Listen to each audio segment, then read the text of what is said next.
அனைவருக்கும் வணக்கம். நான் காலையில் ப்ரீ மார்க்கெட் அனலைஸ்ல கொடுத்துருந்த சப்போர்ட் அண்ட் ரெசிஸ்டன்ஸ் என்ன ஒர்க் ஆயிருக்கும் அப்படிங்கிறது இந்த போஸ்ட் மார்க்கெட் ரிப்போர்ட்ல பார்க்கலாம். இது முழுக்க மேக்ஸ் அடிப்படையில் எடுக்கக்கூடியது. நம்ம மேக்ஸா இருந்து மட்டும்தான் ட்ரேட் பண்றோம். இது ஒரு அடிஷனல் டூல் தான். இந்த வீடியோவின் நோக்கமே நீங்க சிந்திப்பதற்காக மட்டும்தான். உங்க மேக்ஸா இருந்து உங்க பகுதியில் உங்களுக்கு தெரிஞ்சு யார் சொல்லி கொடுத்தாலும் கத்துக்கிட்டு ட்ரேட் பண்ணுங்க. இல்லை நீங்களே ஓனா ப்ராக்டிஸ் பண்ணுங்க. ப்ராக்டிஸ் பண்ணிட்டு ட்ரேட் பண்ணுங்க. ஓகேங்களா?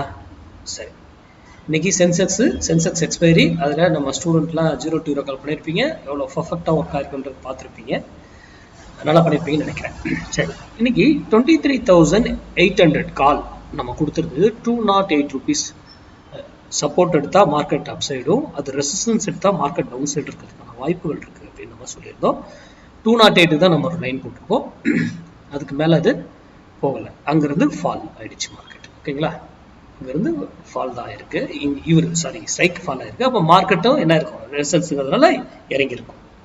நான் நிஃப்டி போய் அந்த ஸ்டாக் இது நிஃப்டி எந்த டைரக்ஷன் சப்போர்ட் அண்ட் ரெசல்ட்ஸே நான் பார்க்கல. கரெக்டுங்களா?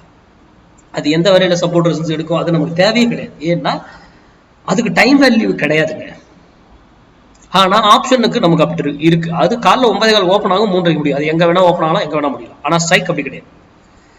ஆனா நம்ம மேக்ஸ்ல அந்த ஸ்ட்ரைக்குக்கு இருந்த டைம் வேல்யூவும் நம்ம உடைச்சிடறோம். மேக்ஸ்ல இங்க டைம் வேல்யூ இது கான்செப்ட் இங்க கிடையாது. இந்த கிரிக்ஸ் வேல்யூ, டெல்டா காமா தீட்டா நிறைய சொல்லுவாங்க. அதெல்லாம் வச்சு ஒன்றும் பண்ண முடியாது. புரியுதுங்களா?